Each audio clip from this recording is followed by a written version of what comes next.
Praise the lord. నా ప్రియమైన దేవుని సంగమా ఎలా ఉన్నారు? నా ఆరోగ్యం కొరకు, నా పరిచర్య కొరకు ప్రార్థన చేస్తూ ఉన్నారా? నిజంగా ఈ దినాన చాలా ప్రాముఖ్యమైన విషయాన్ని నేను మీతో పంచుకోబోతూ ఉన్నాను. క్రైస్తవుడు ప్రతి ఒక్క విశ్వాసి తెలుసుకోవాల్సిన ఒక యథార్థ సంఘటనను నేను మీ ముందుకు తీసుకురాబోతూ ఉన్నాను. ఒక సహోదరి నాకు ఫోన్ చేసి బోరున ఏడ్చి చెప్పిన ఒక యథార్థ సంఘటనను నేను మీ ముందుకు తీసుకురాబోతూ ఉన్నాను.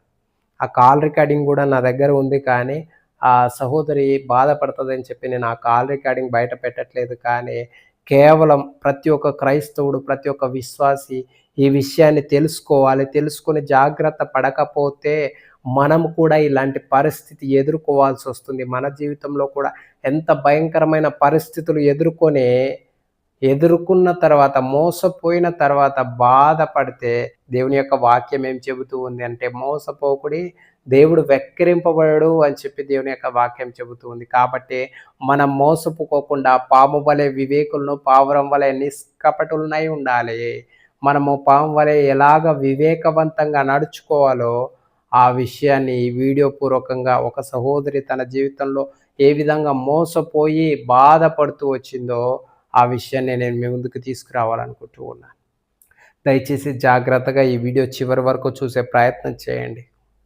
ఎవ్వరిని కూడా, ఏ విశ్వాసురాలను కూడా గుడ్డిగా నమ్మి మోసపోకండి. మన ప్రక్కనే తిరుగుతూ ఉంటారు. అక్క, అక్క అంటూనే మనల్ని మోసం చేస్తారు. తమ్ముడు, తమ్ముడు, తమ్ముడు అంటూనే మనల్ని మోసం చేస్తారు. అన్న, అన్న, అన్న అంటూనే మనం మోసం చేస్తారు. జాగ్రత్త. ఈ రోజుల్లో సొంత తండ్రిని నమ్మడానికి అవకాశం లేదు.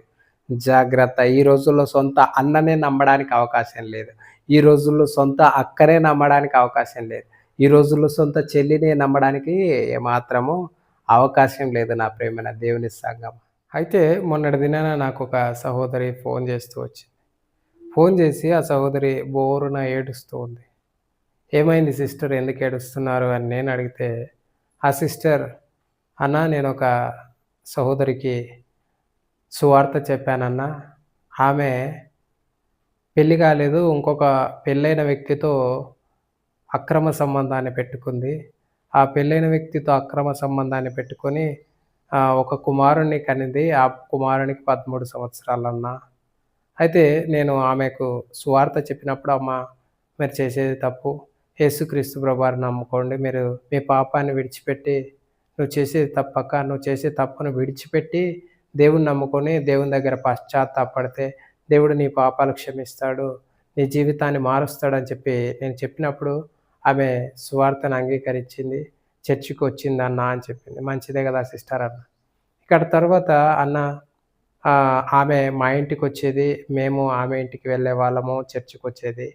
ఇలాగా జరుగుతూ ఉన్న తరుణంలో నా తమ్ముడున్నాడన్నా. నా తమ్మునికి 23 ఏళ్ళన్నా. ఆమెకు 35 ఏళ్ళన్నా. మరి నా తమ్ముడు ఆమె అంటే ఒంటరిగా ఉంది కదా! ఏదైనా అవసరతలో ఉంటే హెల్ప్ చేస్తాడని చెప్పి నా తమ్ముడిని పంపించమని అడిగేది.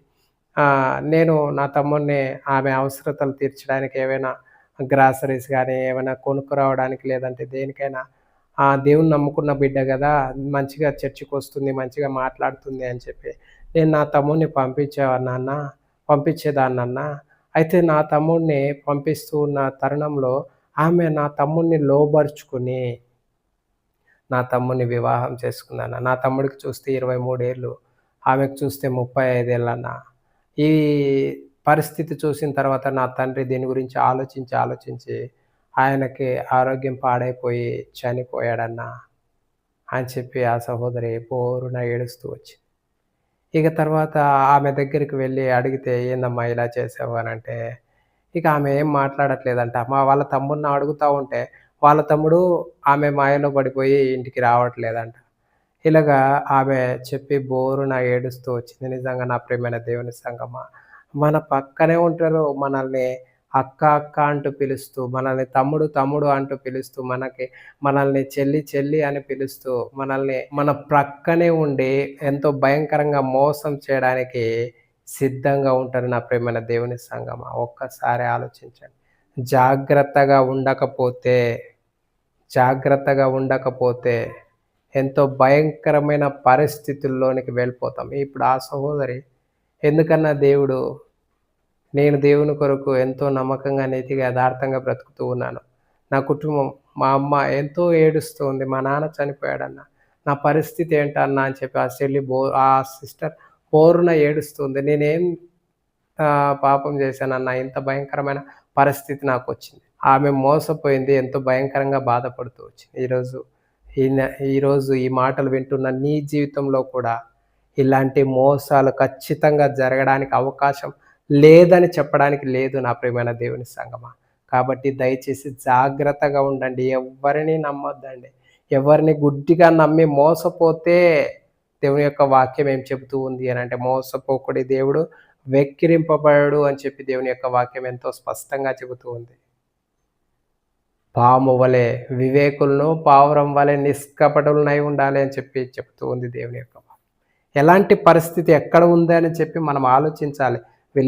వీళ్ళెలాంటి మనుషులు, వీళ్ళ స్వభావం ఏంటి, వీళ్ళ జీవితం ఏంటి, వారికి మనం ఎంత దూరంగా ఉండాలని చెప్పి డిస్టెన్స్ మెయింటైన్ చేయాలి ఖచ్చితంగా. వారితో ప్రైజ్ ద లార్డ్ అంటే ప్రైజ్ ద లార్డ్ అంటండి. ఏదైనా తింటే తినండి, లేదంటే ఇంక అంతవరకే. ఇంక అంతకు మించి ఎక్కువగా వారితో క్లోజ్‌నెస్ ఉంటే మనమే ప్రమాదాన్ని ఎదుర్కొంటాం. అది ఎంత విశ్వాసులైనా, ఎంత సహోదరులైనా, ఎంత అన్న అన్న ఎన్న అంత అక్క అక్క అన్న, ఎంత చెల్లి చెల్లి అన్నా, ఎంత తమ్ముడు తమ్ముడు అన్నా, మోసపోయిన తర్వాత ఏది రాదు నా ప్రియమైన దేవుని సంగమా. ఇప్పుడు ఆ సహోదరి మోసపోయి ఎంతో బోరున ఏడుస్తా ఉంది. ఆ విషయం వింటుంటే నాకే చాలా బాధ అనిపించింది. ఆ మాటలు విన్న ఆ రోజు నుంచి ఈ రోజు వరకు నేను ప్రార్థన చేస్తూ ఆ సహోదరి కొరకు, ఆ సహోదరి కుటుంబం కొరకు మీరు కూడా ప్రార్థన చేయండి. ఆ సహోదరుడు, మరి ఆ చిన్న పిల్లవాడు మారాలి.